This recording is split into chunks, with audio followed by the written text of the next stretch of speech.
Tema kita hari ini, saya percaya rasa aneh ya.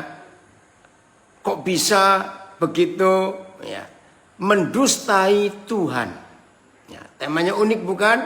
Mendustai Tuhan. Ya pasti semua kita itu berpikir, masa sih Tuhan bisa didustai? Ayo, betul tidak? Pasti kita mikir, masa Tuhan bisa didustai? Ya sebetulnya sih ngapain dustai Tuhan? Dia maha tahu. Tapi Alkitab menulis, ternyata ada yang pernah mendustai Tuhan. Bayangkan itu. Wih, kira-kira kalau kita ketemu orang seperti itu zaman ini, rasa apa begitu? Nah saudara, izinkan saya mengatakan kalimat ini. Mendustai Tuhan ternyata tidak hanya terjadi untuk suami istri yang tercatat di Kisah Rasul pasal 5, yaitu Ananias dan Safira. Mari kita jujur. Berani enggak di antara kita yang sedang gabung untuk belajar hari ini dengan tema mendustai Tuhan? Pertanyaan saya, berani tidak di antara kita berkata, oh aku nggak pernah mendustai Tuhan? Itu kan cuma Ananias dan Safira. Saudara, kita harus mengaku. Maaf, saya tidak menuduh ya, tapi ayo kita jujur. Ternyata di antara kita, termasuk di antara kami hamba-hamba Tuhan, sehebat apapun, semua kita rata-rata pernah mendustai Tuhan. Ini fakta. Ini fakta. Maka itu kalau kita belajar tentang mendustai Tuhan, jangan cuma ingat Ananias dan Safira. Mari kita ingat diri kita sendiri. Dan saya percaya tidak ada seorang pun di antara kita yang sempat menghitung berapa kali kita pernah mendustai Tuhan. Berapa kali. Ini ada saudara kita di Facebook, orang biak ini, sama Mama Nai, pakai istilah Papua. Satra berani. Itu orang Papua bilang, saya tidak berani berkata. Betul, nggak ada seorang pun di antara kita yang berani berkata, saya tidak pernah mendustai Tuhan. Nah, kalau gitu untuk apa kita belajar? Ternyata semua kita pernah mendustai Tuhan. Justru kita belajar untuk mengambil sikap yang benar di hadapan Tuhan. Saudara bayangkan kurang ajarnya manusia ini terhadap Tuhan yang maha tahu.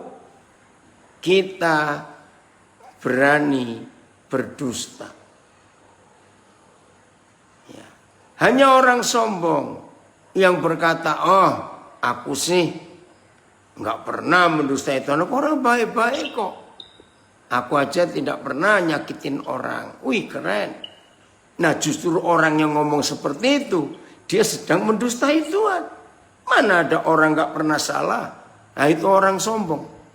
Yang Tuhan paling tidak suka. Maka itu satu-satunya sikap yang tertulis di Alkitab. Ditentang. Tolong catat, ditentang. Bukan cuma tidak disukai. Ditentang oleh Tuhan. Yakobus 4 ayat 7 lihat, yaitu orang congkak. Ada yang komen di Facebook, seandainya tiap dusta kita dijatuhi hukuman, mungkin saya sudah mati dari dulu. Setuju? Nah, dari pernyataan ini, pasti ada di antara kita yang berkata, iya ya, kenapa aku sudah berkali-kali mendustai Tuhan kok nggak mati seperti Ananias dan Safira. Saudara, jawabannya sederhana. Mengapa di gereja mula-mula, yaitu gereja Kisah Para Rasul, ada peristiwa yang begitu tragis sampai mati Ananias dan Safira? Nanti kita akan baca kisah itu. Lalu pertanyaannya, nah mengapa cuma terjadi sekali pada waktu itu dan tidak terjadi lagi? Nah jawabannya di sini. Semua anak-anaknya harus diberi ketegasan dan disiplin. Saya ulangi, setiap anak harus diberi ketegasan dan disiplin. Karena masih anak-anak. Bayangkan contoh. Kalau anak-anak melihat itu racun. Dan kita orang tua tidak bicara itu racun. Tapi itu sirup. Bayangkan terjadi apa dengan anak itu. Maka itu gereja yang mula-mula harus didisiplin oleh Bapa di surga. Karena masih anak-anak baru lahir. Karena Kisah Rasul 2 itu kelahiran gereja. Nah tidak diketahui waktunya dari Kisah Rasul 2 ke Kisah Rasul 5 itu. Berapa bulan, berapa saat kita tidak tahu. Mungkin ada yang pernah nyelidiki dan tahu. Puji Tuhan, beritahukan. Saya mau belajar. Jadi Tuhan harus mendisiplin. Nah tapi kenapa sekarang tidak lagi? Nah sekarang coba saudara bayangkan. Kalau kita sudah punya anak. Umurnya 21 tahun. Masa anak seusia itu harus diberitahu. Jangan pegang, itu api itu. Awas, nanti kamu kesetrum. Ada aliran listrik di situ. Aduh, awas tuh, ada lubang di situ. Coba dengarkan.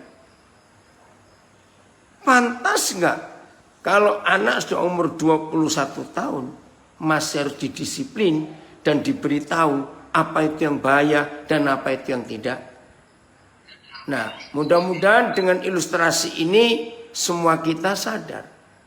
Mengapa setelah Kisah Rasul pasal 5 sampai hari ini pendustaan kepada Tuhan banyak terjadi di dalam gereja. Orang nggak ada yang mati. Bahkan saudara, ngeri. Di beberapa gereja pernah terjadi. Yang dipilih untuk menghitung uang persembahan. Ini berapa kali loh. Di beberapa gereja yang saya tahu.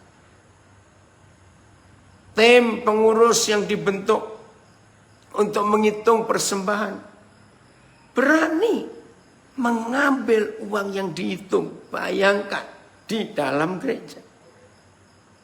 Oh ini lanjut yang di Facebook. Berarti sekarang kita sudah dianggap dewasa kah?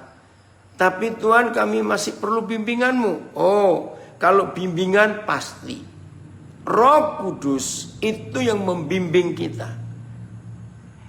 Tapi dalam soal kedewasaan, kita harus menentukan, menetapkan, memutuskan, menilai sendiri.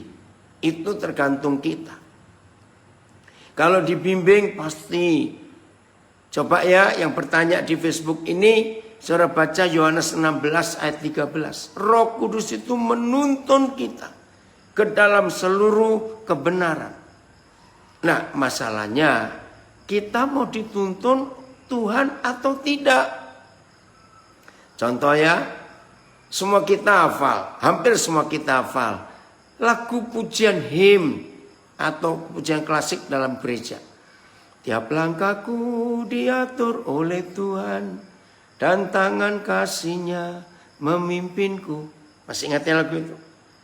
Nah Tuhan dari dulu mau menuntun langkah kita, mau menggandeng tangan kita. Itu nggak perlu kita ragukan. Masalahnya sekarang pada kitanya. Mau nggak dituntun, Mau nggak ditunjukkan jalan? Mau nggak langkah kita diatur? Betul? Jadi masalahnya pada kita, bukan pada Tuhan. Ini dia 16 ayat 13-an. Ya. Dari ayat ini, Yohanes 16 ayat 13, kita belajar. Puji Tuhan saudara yang dari mana-mana gabung di sini. Hei Sanwi, puji Tuhan dari Balikpapan, salam kenal juga. Ya. Ayat 13-an, bukan 17. Oke.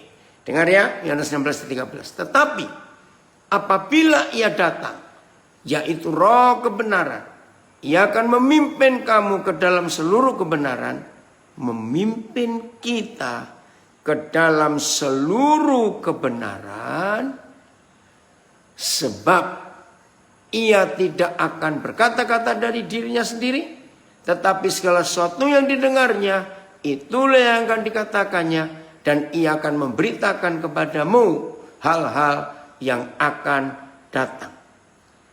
Jadi Roh Kudus itu yang diberi tugas oleh Bapa di surga untuk menuntun gereja, menuntun kita murid-muridnya, membimbing kita, anak-anak Bapa, masuk ke dalam seluruh kebenaran. Perhatikan, seluruh kebenaran. Kalau ada kalimat seluruh kebenaran, berarti ada sebagian kebenaran. Dan memang ada. Apa itu sebagian kebenaran? Maafkan saya, tapi saya harus tegas.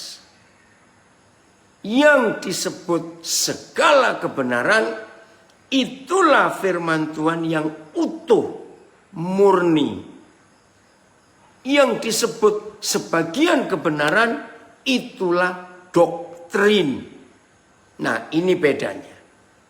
Maka itu gereja, setiap sinode gereja, ya, setiap sinode gereja pasti punya satu doktrin yang beda dengan doktrin gereja yang lain. Nah, itu sebagian kebenaran. Apa buktinya bahwa doktrin bukan seluruh kebenaran? Yang disebut seluruh kebenaran hanya Alkitab murni yang dituntun kita yang belajar oleh Roh Kudus. Yohanes 16 ayat 13. Ini buktinya. Seluruh kebenaran itu pasti mempersatukan. Membuat orang hidup dalam damai, saling mengasihi. Sebagian kebenaran itulah doktrin, ya, yang memisahkan dan memecah belah. Karena masing-masing sinode pegang satu doktrin dan berkata ini yang paling benar. Berarti yang lain salah. Maka itu nggak ada kesatuan ketika kita bicara doktrin. Nggak usah jauh-jauh, satu sinode saja. Tapi terdiri dari banyak jemaat-jemaat. Itu saja bisa satu sinode loh. Nggak usah kaget. Itu namanya sebagian kebenaran. Oke, tadi ada komen di sini sebentar. Oleh sebab itu hidup adalah pilihan. Tetapi Bapa yang Maha Murah Hati masih memberikan kita kesempatan. Amin. Betul sekali. Ya. Oke, puji Tuhan. Ya, jelas ya, itu bedanya. Jadi, kalau kita mau hidup dipimpin oleh Roh Kudus, dibimbing oleh Roh Kudus, maka kita akan hidup dalam seluruh kebenaran. Baik, kita sekarang baca tentang mendustai Tuhan. Kisah Rasul pasal 5. Ya, dengan cepat saya akan membacanya mulai ayat 1. Kisah Rasul pasal 5 mulai ayat 1. Ya, satu terjemahan. Oke. Ananias dan Safira. Ada seorang lain yang bernama Ananias. Ia beserta istrinya Safira menjual sebidang tanah. Dengan setahu istrinya, ia menahan sebagian dari hasil penjualan itu, dan sebagian lain dibawa dan diletakkannya di depan kaki rasul-rasul. Tetapi Petrus berkata, Ananias, mengapa hatimu dikuasai iblis? Oh, ngeri sekali. Bentar, ya. Yoges, nanti Papa jawab. Pada pertanyaan, lalu bagaimana jika ada orang yang memberikan doktrin dengan alih-alih didasarkan Alkitab? Ya, semua doktrin itu memang dasarnya Alkitab. Cuma sepotong-sepotong. Ayat ini diambil, enggak lengkap. Tapi kalau Roh Kudus, seluruh kebenaran, itu bedanya. Nah, saudara, kembali ke ayat 3. Mengapa hatimu dikuasai iblis? Kisah Rasul 5. Ini berbahaya sekali. Saya mau ganti, tapi ini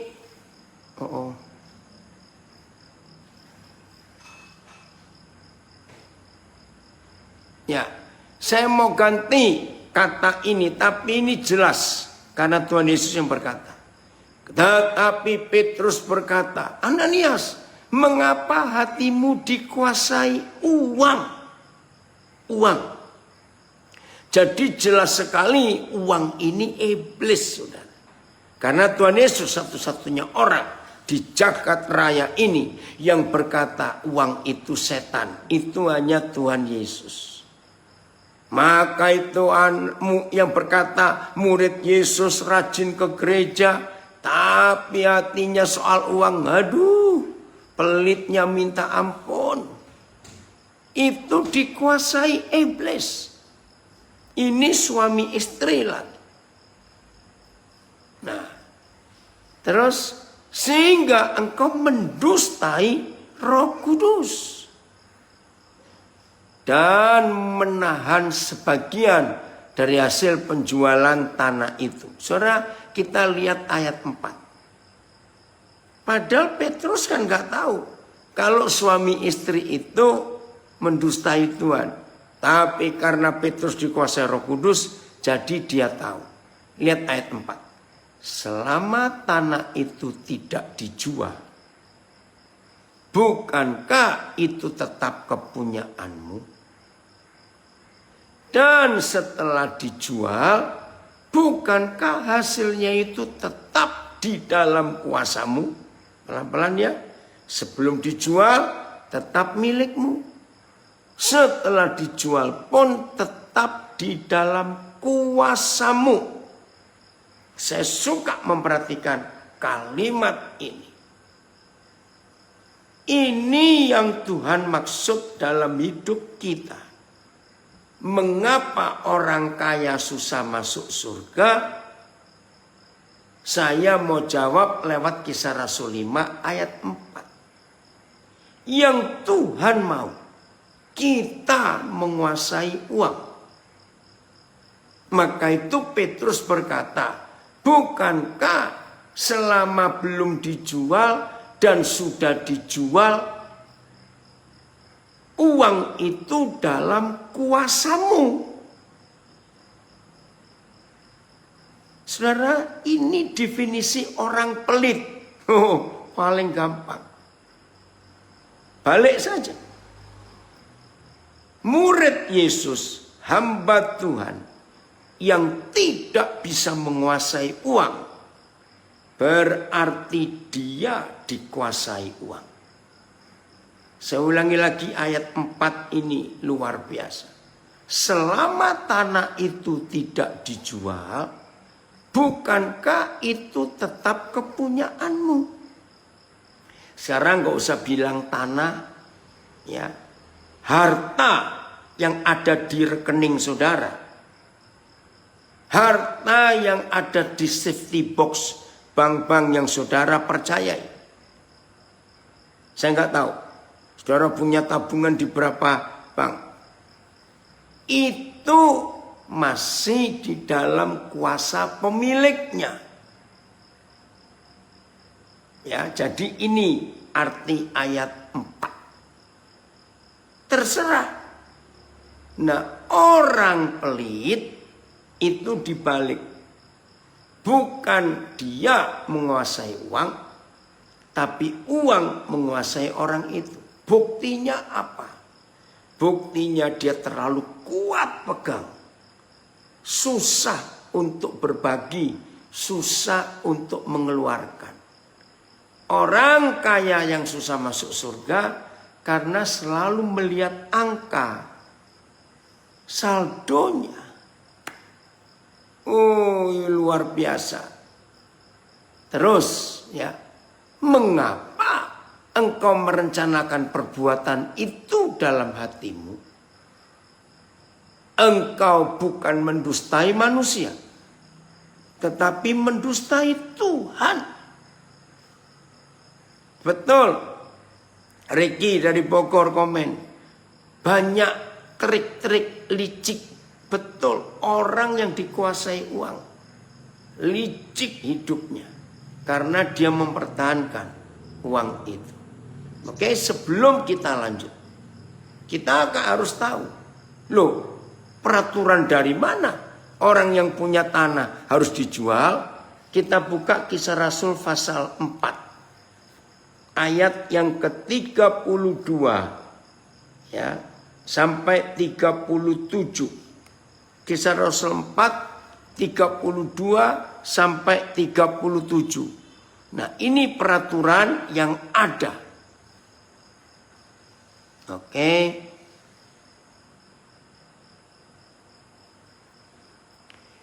Adapun kumpulan, satu terjemahan aja karena panjang pembacaannya sampai ayat 37. Oke. Kisah Rasul 4 32 sampai 37. Perhatikan judulnya, indah, cara hidup gereja. Ya, cara hidup.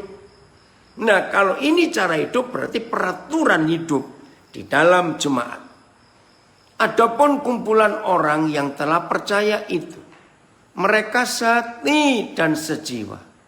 Dan tidak seorang pun yang berkata bahwa sesuatu dari kepunyaannya adalah miliknya sendiri, tetapi segala sesuatu adalah kepunyaan mereka bersama. Ini hanya bersaksi saja. Saya mengenal kebenaran ini sejak tahun 72. Nah, sejak hari itu saya praktekkan hidup ini sampai hari ini. Sebelum saya ke Papua, saya hidup di Surabaya. Pertama kali Tuhan percayakan saya sebuah rumah untuk kami tinggal rame-rame. Saudara, langsung saya praktekkan ayat ini. Itu 1 Agustus 1985 di Surabaya. Masih ada beberapa saudara yang pernah tinggal sama-sama saya mengenal praktek ini. Salah satu, di rumah itu tidak ada kunci. Betul. Almari yang saya buat itu terbuka. Ada rak-rak terbuka. Saya pun tidak pakai kunci. Gak ada kunci, semuanya lihat. Begitu pula kamar. Nah, saya bawa sampai hari ini di Nabire. Rumah yang kami tinggal. Kalau kami pergi suami istri, kunci nggak pernah kami bawa. Baik kunci kamar, kunci almari. Setiap orang punya hak untuk melihat. Semuanya milik bersama. Harta yang ada. 2 kali saya diberi mobil oleh beberapa orang yang mengasihi saya. Tapi mobil itu nggak pernah ada di rumah kami. Masalahnya saya nggak bisa nyetir dan yang pakai orang lain.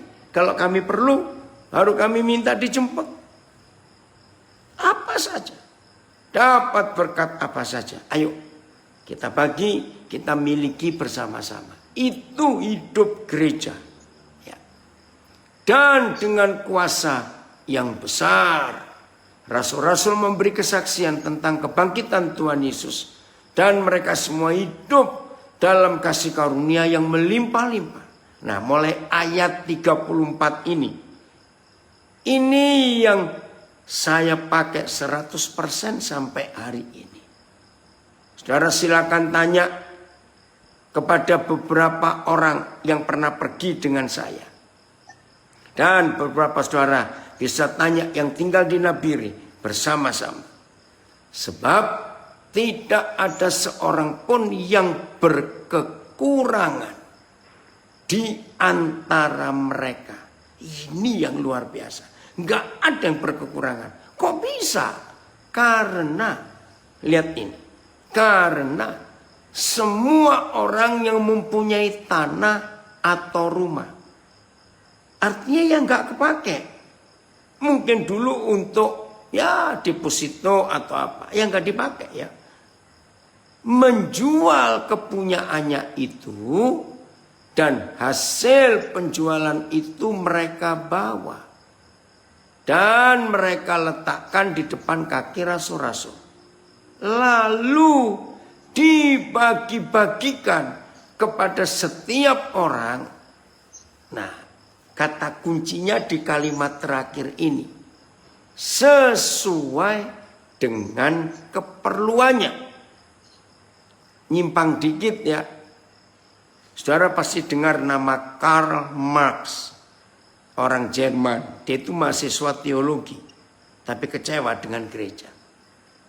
Begitu mendengar kata Karl Marx, pasti saudara langsung ingat, oh komunis, betul. Karl Marx itu pendiri dan penemu faham komunisme. Nah, yang menyedihkan saudara. Ternyata Karl Marx menemukan faham komunisme itu dari Kisah Rasul pasal 2 dan Kisah Rasul pasal 4. Nah, salah satu ayatnya baru kita bahas ini. Orang Jakarta bilang gila nggak? Menemukan faham komunis yang anti Tuhan justru dasarnya sumbernya dari Alkitab. Ayo kita bongkar. Mendengar kata komunis, langsung orang lihat, anti Tuhan. Tapi tunggu dulu. Akar kata komunis itu dari bahasa gereja. Yang orang Katolik pasti tahu. Kata komunis itu dari bahasa gereja. Komuni. Nah, di gereja Katolik setiap misa harus ada komuni. Apa itu komuni? Perjamuan kudus. Inggrisnya Holy Communion. Komuni. Artinya bersekutu. Siapa bersekutu? Siapa berkomuni dengan siapa? Bapa di surga berkomuni dengan manusia dengan perantaraan Tuhan Yesus. Dari kata komuni, kata bendanya, muncul kata komunikasi. Dari kata komunikasi, ada kata komunitas. Ini luar biasa, saudara. Ini ada yang komen bagus di Facebook. Jangankan menjual. Banyak orang Kristen membiarkan rumahnya kosong bertahun-tahun. Padahal seandainya ditempati hamba Tuhan atau orang tidak mampu kan bermakna. Setuju sekali. Ini borusiaan. Sedih memang melihat fakta ini. Saudara, maka itu saya praktekkan ini. Sampai hari ini oleh kemurahan Tuhan sekian puluh rumah sudah saya beli. Tapi semuanya dipakai oleh orang lain. Tadi anak saya dari Singkawang. Puji Tuhan, dia kirim foto. Aduh, menyenangkan sekali. Saudara, belum lama saya dapat berkat untuk bisa beli rumah di Singkawang. Di pinggir jalan. Ya, kalau ada orang dari Singkawang mau ke Monterado, ya, mau ke Serukam, pasti lewat daerah rumah yang baru saya beli. Namanya daerah Pajintan. Nah, ternyata sudah direnovasi oleh anak-anak saya di sana. Tadi pagi saya dapat kabar sudah ada bengkel motor di situ, jual bakso di situ, dan berapa yang lain lagi. Nah, siapa yang mengelola? 100% saudara-saudara kita yang lulusan lembaga pemasyarakatan. Saya beri kepercayaan mereka. Yang mimpin salah seorang anak saya, Renaldo Ginting. Hebat sekali. Jadi Tuhan berkati saya untuk bisa beli rumah supaya orang lain nempati. Oke. Betul Sanwi, Karl Marx inspired by the Bible. Betul. Luar biasa.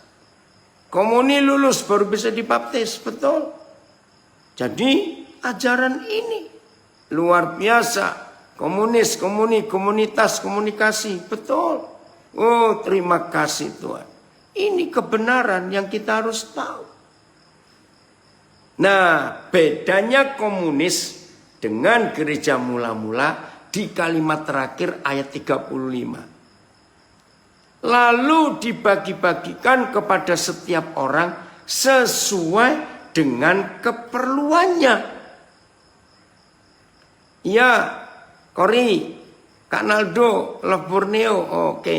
Ini tim yang pernah di Love Borneo sekarang ada di Sydney. Ya, Sadewadir, puji Tuhan. Saudara, ini yang Tuhan inginkan. Nah, bedanya dengan komunis, baginya rata. Tapi yang Tuhan ajarkan tidak sesuai dengan keperluan. Misalnya begini, Rara, kamu ikut juga nonton Opa? Nah, ini cucu saya hadir lagi. Ini cucu saya dari Tegal, Kevasi saya rajin hadir. Ini sekarang dari Bandung. Ya, saudara, perhatikan. Saya beri contoh. Misalnya sekarang kita ini sedang punya komunitas 30 orang. Misalnya. Enggak tahu bagaimana ada salah seorang di antara kita yang baru jual sesuatu dan diserahkan ya pada komunitas. Uangnya 30 juta. Ya, uangnya 30 juta. Kalau komunis, maka masing-masing dapat 1 juta. Karena 30 orang dari 30 juta. Tapi kalau Alkitab tidak, itu apa yang Alkitab buat? Dari 30 orang ini akan dilihat, diteliti yang paling butuh siapa dan butuhnya berapa. Nah, seandainya di komunitas yang 30 orang itu ada 6 orang yang sedang tidak perlu uang, maka yang 6 orang ini nggak dapat dari yang 30 juta itu. Ini yang tercatat. Ya, saya ulangi lagi, dibagi-bagikan kepada setiap orang sesuai dengan keperluannya. Jadi nggak sama rata. Oh, luar biasa ini yang kita harus kerjakan di akhir zaman ini. Terus ayat 36. Demikian pula dengan Yusuf yang oleh rasul-rasul disebut Barnabas, artinya anak penghiburan, seorang Lewi dari Siprus. Ia menjual ladang miliknya, lalu membawa uangnya itu dan meletakkannya di depan kaki rasul-rasul. Nah, ini yang dilihat oleh Ananias dan Safira karena peraturan itu. Jadi para rasul tidak memaksa. Tergantung, betul, membagi hasil cara dunia dengan cara Alkitab sangat jauh sekali prinsip dan caranya. Betul, sangat diberkati dengan siaran ini. No, ada yang komen, ya salah satu rumah di Gorontalo saya papi beli menampung orang-orang yang membutuhkan tempat tinggal. Oh, jadi ini, oh kamu melayani, ya ini dia. Termasuk kami. Terima kasih sudah menjadi selalu berkat. Tuhan Yesus memberkati senantiasa. Dan saudara, semua rumah yang Tuhan percayakan lewat saya. Enggak ada satupun yang dikontrakan atau disewakan, tidak. Semuanya dipakai untuk kemuliaan Tuhan. Karena prinsip ini yang kita harus tahu. Ya. Jadi Alkitab ini harus kita ikuti. Dan hasilnya luar biasa. Oke? Nah, saya kembalikan. Jadi Ananias dan Safira itu enggak dipaksa. Semua menurut kerelaannya. Saya balik sedikit kepada Karl Marx. Jadi kekecewaan Karl Marx kepada gereja waktu itu. Para pemimpin gereja kaya-kaya. Apalagi Eropa. Ketika Karl Marx menemukan faham komunis. Eropa lagi hancur, miskin. Karena perang. Ngeri sekali. Karena perang. Tapi di dalam gereja emasnya banyak. Untuk upacara, untuk liturgi. Wih, kekayaan gereja. Pemimpin-pemimpin duduk di mimbar-mimbar emas. Lalu Karl Marx berteriak, "Hei, para pemimpin gereja, berkomunilah kamu dengan jemaat yang miskin dan susah." Itu teriakan Karl Marx, berkomunilah. Berkomunikasilah. Seperti Tuhan yang mau jadi manusia. Kenapa kamu duduk di takhta-takhtamu? Yang kaya itu. Saudara, selama pandemik ini, pendeta-pendeta miliarder itu pasti income-nya berkurang. Betul? Maaf saya berkata. Seharusnya sekarang muncul Karl Marx akhir zaman. Yang berteriak kepada pendeta-pendeta kaya. Punya rumah di Amerika, di Singapura, di Australia. Uang persembahan jemaat. Saudara, Karl Marx harus muncul meneriakkan ini. Maka itu gereja harus bertobat. Kembali kepada kebenaran ini. Untuk berbagi. Jadi Ananias nggak dipaksa. Itu sukarela. Maka itu Tuhan marah. Kenapa? Kamu mendustai Roh Kudus. Itu uangmu, milikmu. Oke? Kembali Kisah Rasul 5. Miske, Temi yang terlambat masih bisa diikuti lewat Facebook dan Instagram. Ini terekam dan tersimpan. Ya. Komen dari Belanda. Sebenarnya kalau gereja menerapkan firman Tuhan ini, tidak ada jemaat yang miskin atau kekurangan. Yang kaya makin kaya, yang miskin lebih terpuruk. Betul. Ini kesedihan. Tapi kita harus bertobat sekarang. Ya, saya mau ulangi kalimat ayat 4. Kisah Rasul 5 ini loh. Selama tanah itu tidak dijual, bukankah itu tetap kepunyaanmu? Dan setelah dijual, bukankah hasilnya itu tetap dalam kuasamu? Ini teguran Tuhan melalui Petrus kepada Ananias. Ngapain kamu dustai Tuhan? Mengapa engkau merencanakan perbuatan itu dalam hatimu? Engkau bukan mendustai manusia, tetapi mendustai Tuhan. Ketika mendengar perkataan itu, rebalah Ananias dan putuslah nyawanya. Wih, ngeri saudara. Maka sangatlah ketakutan semua orang yang mendengar hal itu. Lalu datanglah beberapa orang muda. Mereka mengapani mayat itu. Ya. Oke, bentar. Mereka mengapani mayat itu, mengusungnya keluar dan pergi menguburnya.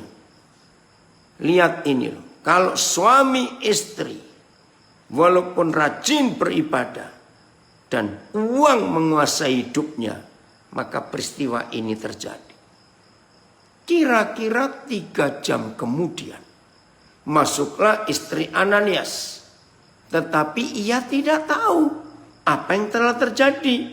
Jadi istrinya nggak tahu kalau suaminya sudah mati. karena mendustai Tuhan. Kata Petrus kepadanya, inilah gembala, inilah pemimpin yang dikuasai oleh Roh Kudus. Luar biasa. Kata Petrus kepadanya, katakanlah kepadaku, dengan harga sekiankah tanah itu kamu jual? Jawab perempuan itu, betul sekian. Saudara, jangan mengartikan pertanyaan pemimpin gereja waktu itu, yaitu Petrus, itu ingin uang semua. Tidak. Tapi pertanyaan ini, dengan harga sekiankah tanah itu kamu jual?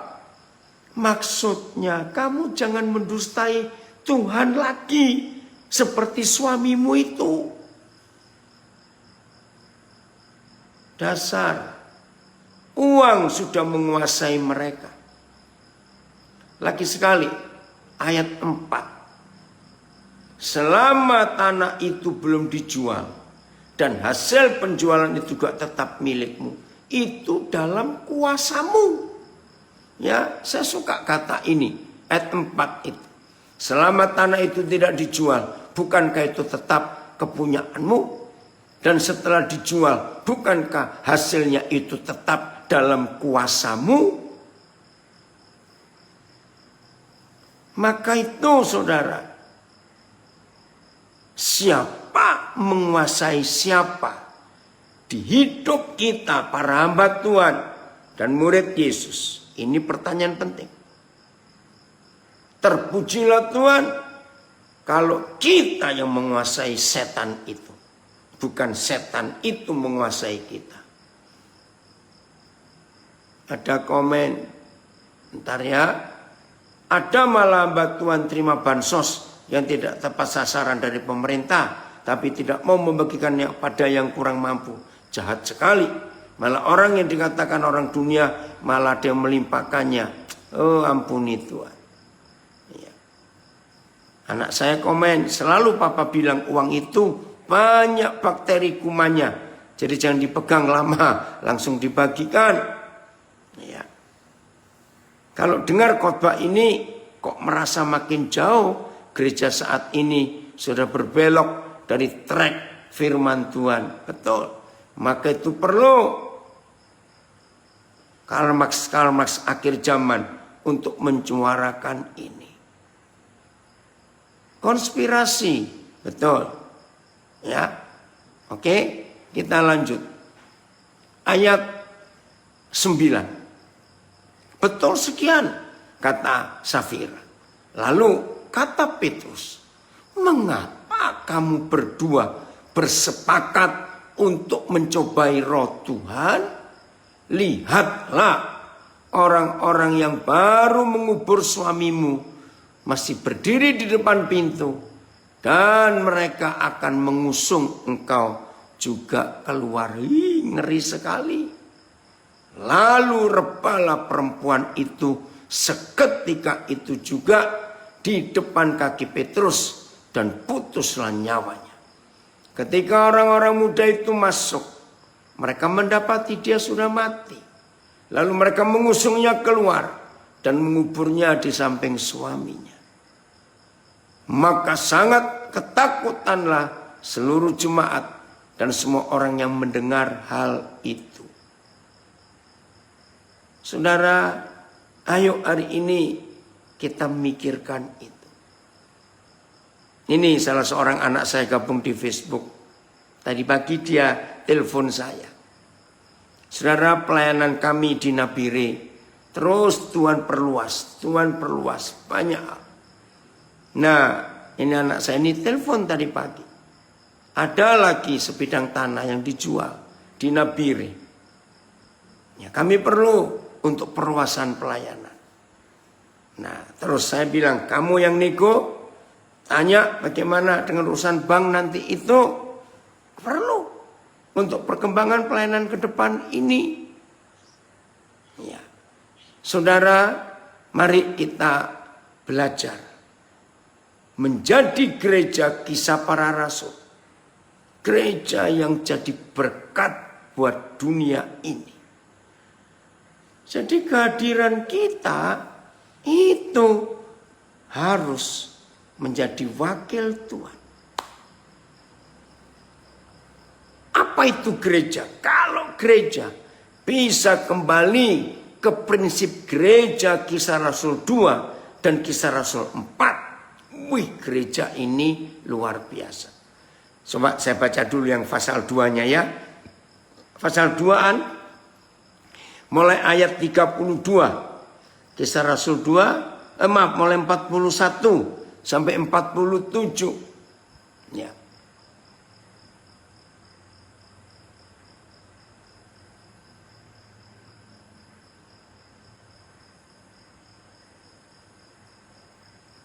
Iya, harus dibagi, betul. Ada komen, terima kasih. Nah, sekarang kita lihat judulnya itu penting. Lihat judulnya Kisah Rasul 2:41. Nah, cara hidup jemaat yang pertama. Jadi seharusnya semua gereja begini. Ya. Jadi semua gereja harusnya begini. Cara hidup jemaat yang pertama. Orang-orang yang menerima perkataan Petrus itu memberi diri dibaptis. Dan pada hari itu jumlah mereka bertambah kira-kira 3.000 jiwa. Mereka bertekun dalam pengajaran rasul-rasul dan dalam persekutuan. Dan mereka selalu berkumpul untuk memecahkan roti dan berdoa, selalu berkumpul. Maka ketakutanlah mereka semua. Sedang rasul-rasul itu mengadakan banyak mujizat dan tanda. Nah, mulai ayat ini cara hidup mereka. Ayat yang ke-44. Dan semua orang yang telah menjadi percaya tetap bersatu, komunitas, dan segala kepunyaan mereka. Ini yang menarik. Puji Tuhan. Saya bisa mengajarkan ini karena Roh Kudus membawa saya untuk melakukan.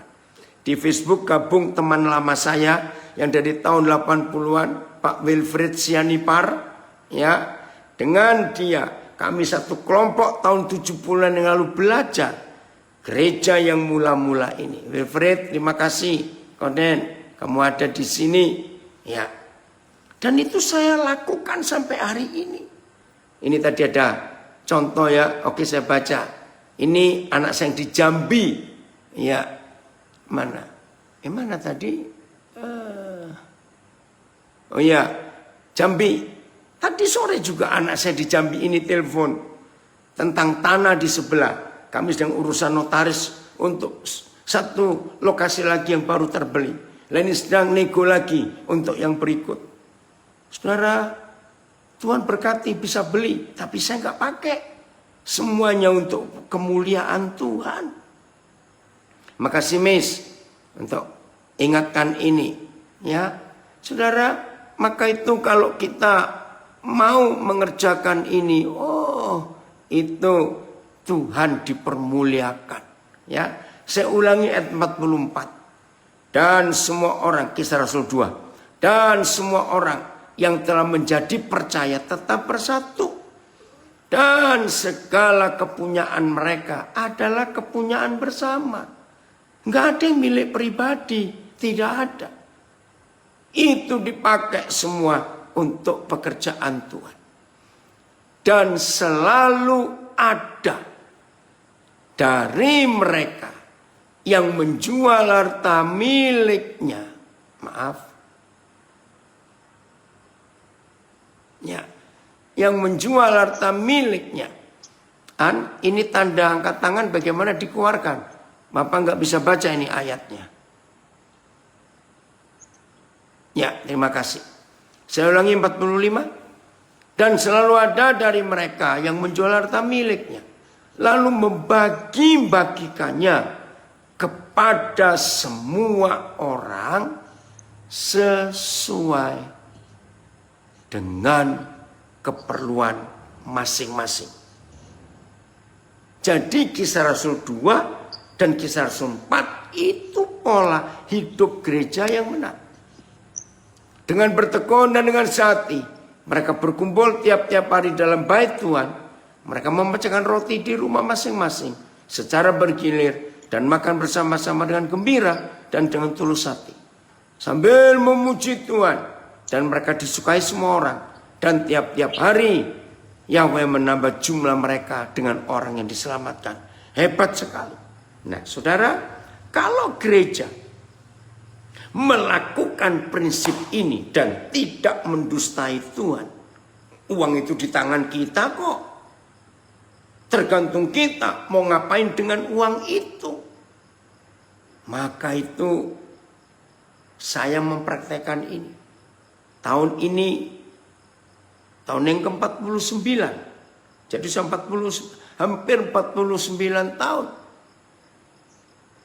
Ya. Saya hidup dalam prinsip gereja mula-mula. Maka itu saya tidak pernah ingin, mimpi saja tidak, untuk bangun gereja yang organisasi. Oh, dari Instagram ada juga teman lama saya, Pak Agus Endarsa. Wilfred gabung di Facebook, Pak Agus Endarsa gabung di Instagram. Ini saudara yang lama belajar dengan saya sejak tahun 70-an yang lalu. Puji Tuhan, sampai hari ini Tuhan masih beri kemampuan saya untuk praktekkan prinsip ini. Maka itu Tuhan berkati terus. Luar biasa Tuhan. Nah, saudara, jadi ini konsepnya. Lalu apa yang terjadi kalau gereja hidup seperti prinsip Kisah Rasul? Nah, kalau saya katakan harus pakai prinsip komunis ini. Karena dari sini kata komunis itu muncul, komunikasi, komunitas. Wih, luar biasa saudara. Mari kita buka sekarang Wahyu 21 ayat 3. Wahyu 21 ayat 3. Sejak pandemi aku belajar dan pelan-pelan aku mau menjadi kemuliaan Tuhan. Wah, puji Tuhan. Saya nggak tahu siapa ini ya yang di Instagram. Oke. Ya. Wahyu 21 ayat 3. Lalu aku mendengar suara yang nyaring dari takhta itu berkata, lihatlah, kemah Tuhan, gereja Tuhan ada di tengah-tengah manusia. Dan ia akan diam. Tuhan akan diam bersama-sama dengan mereka. Mereka akan menjadi umatnya. Dan ia akan menjadi Tuhan mereka. Terjemahan yang lain. Aku mendengar suara yang keras dari takhta berkata, lihatlah, kemah Tuhan di tengah-tengah manusia. Sama ayat BIS. Lalu saya mendengar suara dari takhta itu berseru dengan keras. Sekarang. Nah, ini ada beda. Sekarang. Terjemahan bahasa Indonesia sehari-hari. Tempat tinggal Tuhan adalah bersama-sama dengan manusia. Dalam terjemahan NLT, God's home, rumah Tuhan. Terjemahan BIS, sekarang tempat tinggal Tuhan adalah bersama-sama dengan manusia. Dan Tuhan akan hidup dengan manusia. Dan manusia akan menjadi umatnya. Tuhan sendiri akan berada dengan mereka dan menjadi Tuhan mereka. Aku mendengar suatu suara nyaring dari surga yang mengatakan, lihatlah, tabernakel Tuhan ada bersama manusia dan dia akan berdiam dengan bersama mereka. Terjemahan yang lain. Aku mendengar suara yang nyaring berbicara dari aras itu. Katanya, lihat, tempat kediaman Tuhan adalah bersama manusia. Ia akan diam bersama-sama manusia. Puji Tuhan.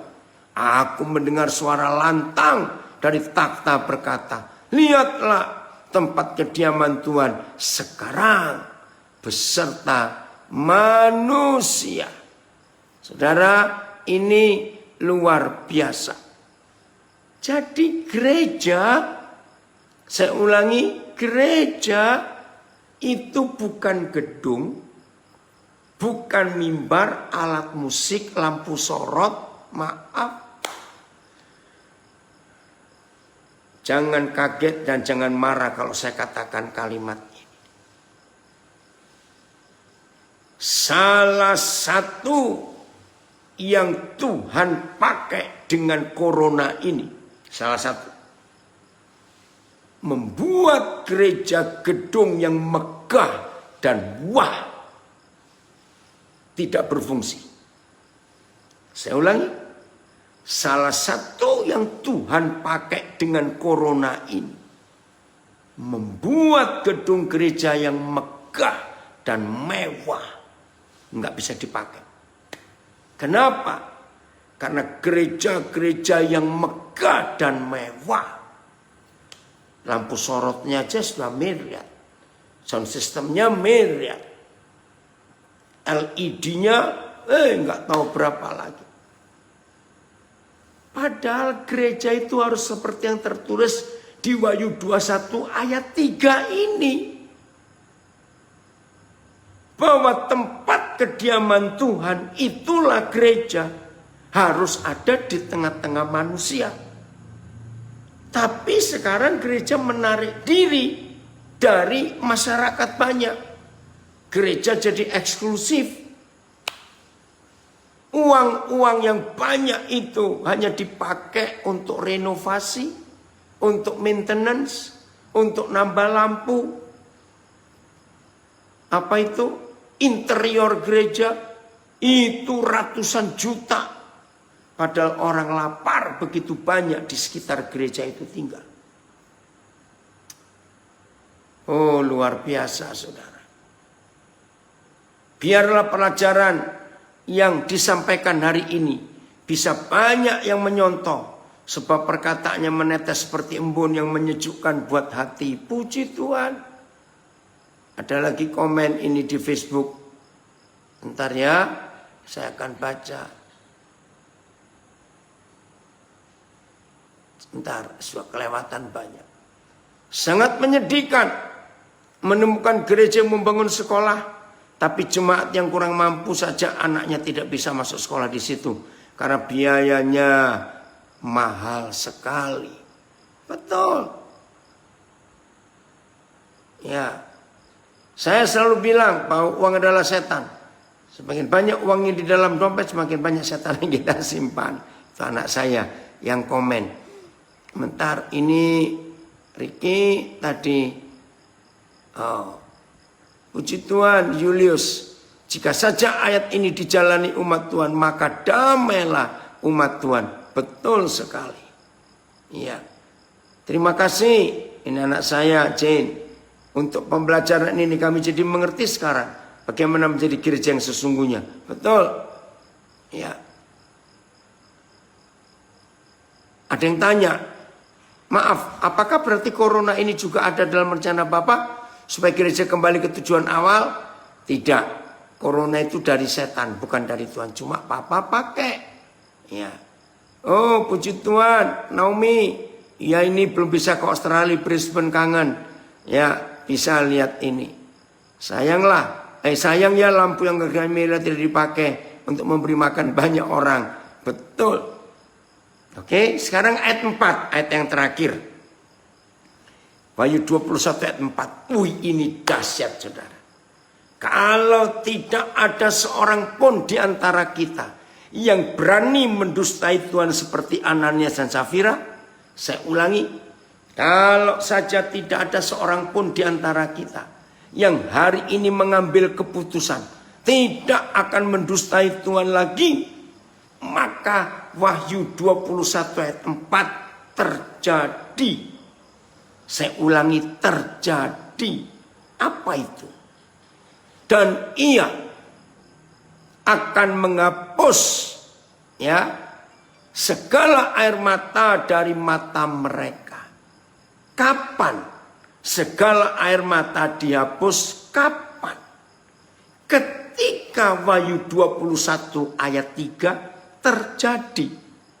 Ketika tempat kediaman Tuhan pindah dari surga ke dunia, ya, perhatikan, ketika tempat kediaman Tuhan yang di surga itu pindah ke dunia dan rumah Tuhan itu ada di antara manusia,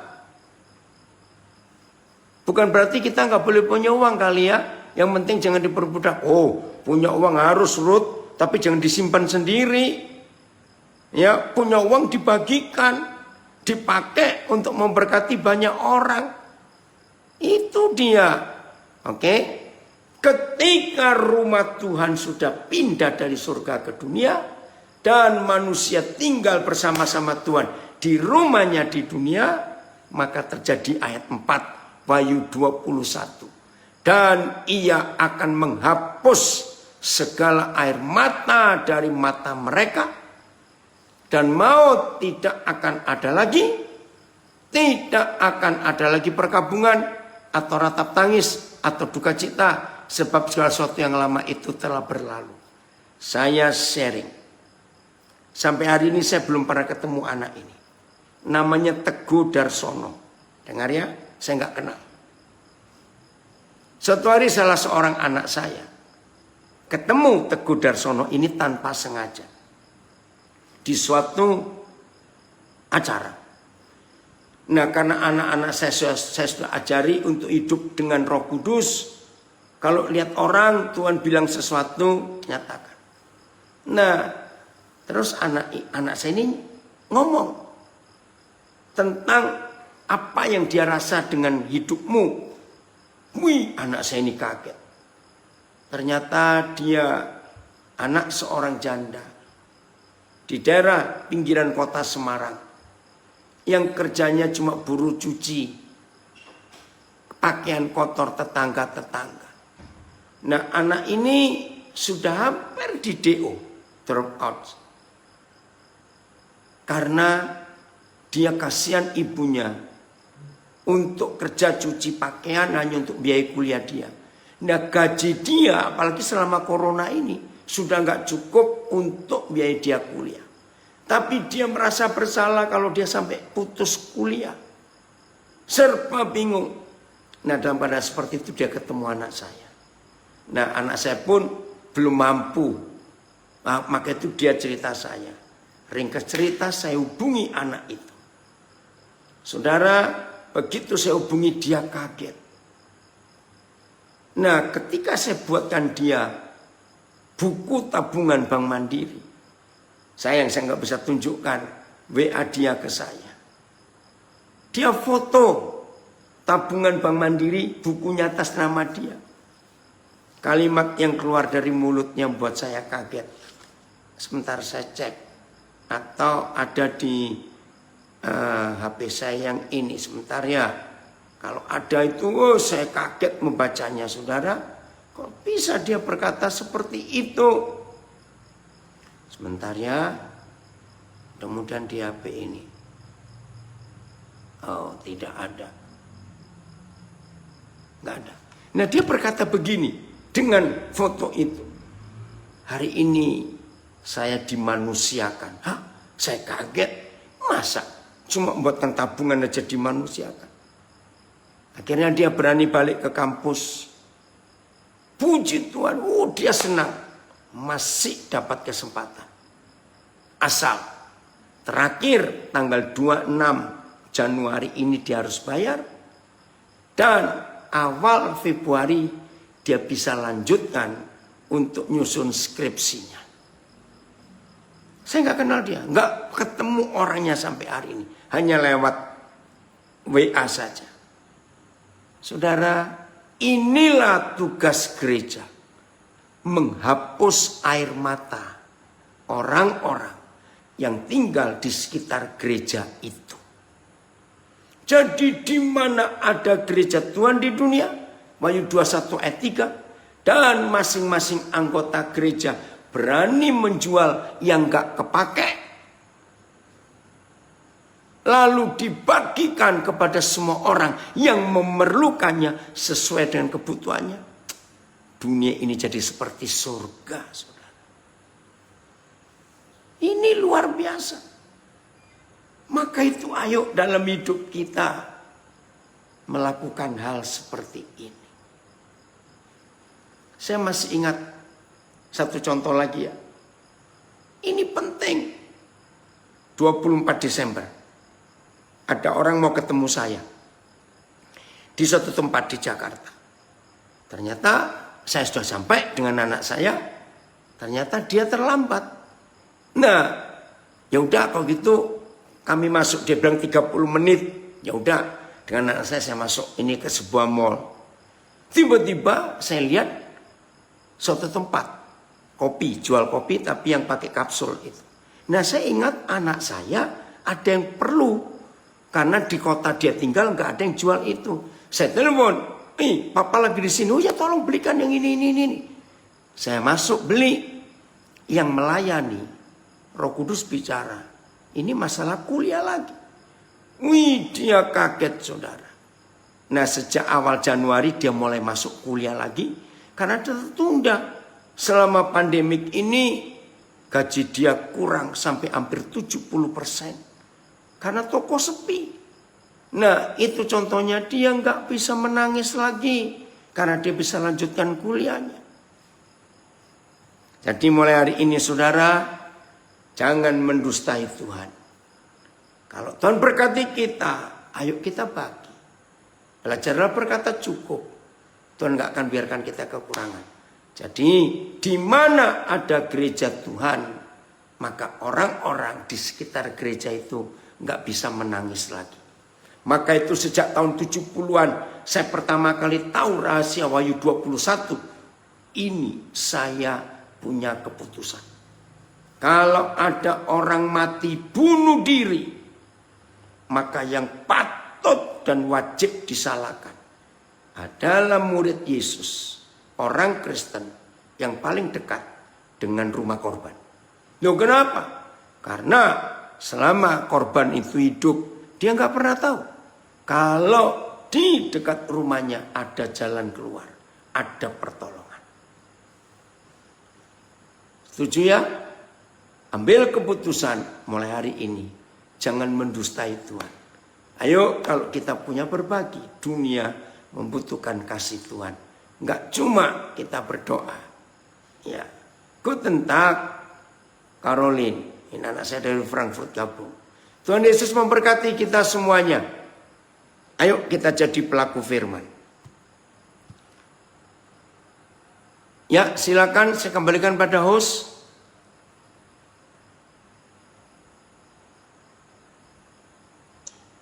Ya, terima kasih, Bi. Sama-sama. Tanya. Ya, silakan. Mari Bapak Ibu kita sharing. Terima kasih Jen. Kamu beri nomor papa. Ada yang tanya ya di Instagram. Tentang firman yang disampaikan malam ini. Saya baca komen dulu di Facebook. Ya. Saya baca komen dulu ya sebentar. Terima kasih buat rangkuman firmannya menjadi pelajaran yang berharga. Sebab baru jelas tentang mendustai Tuhan. Juga tentang menghapus air mata orang yang saya jumpai. Roh Kudus pasti tolong saya untuk melakukan kehendak Tuhan. Dan Bapak dipermuliakan. Puji Tuhan. Oke Wilfred, mau lihat di godang. Ya silakan An. Mari Bapak Ibu.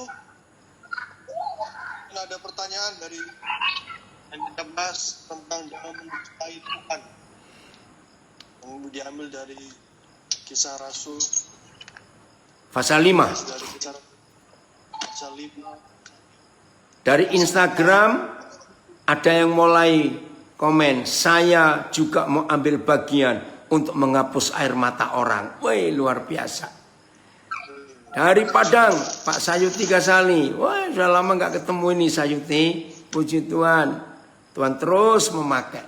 Ya. Adaan? Ayo. Yuk, mari Bapak Ibu, ada yang bertanya?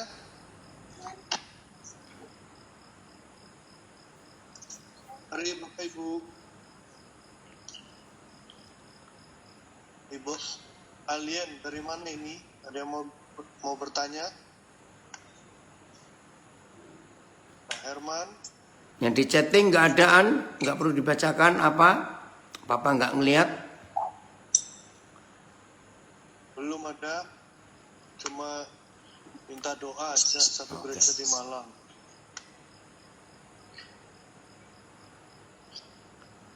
Ada komen di sini, saatnya gereja fokus pada orang miskin. Betul. Oh, di Facebook ada komen juga, saya juga mau ambil bagian untuk menghapus air mata orang di sekitar saya. Puji Tuhan. Kalau kita selalu bersepakat untuk menghapus air mata orang-orang di sekitar kita, oh hidup ini luar biasa. Ya udah, kalau tidak ada, kita akhiri. Minta dijawabkan itu Pak Daniel. Ya nanti, oke, ya. Yang ini tadi itu Pak. Ya, oke, iya Hen nanti kalau selesai ya. Pak Daniel, Ya, silakan Bu Fani. ya, permisi tanya, Pak Daniel punya Instagram apa ya? Office Daniel Alexander. Official. Kantor Official. official. Official Daniel Alexander. Oke, makasih.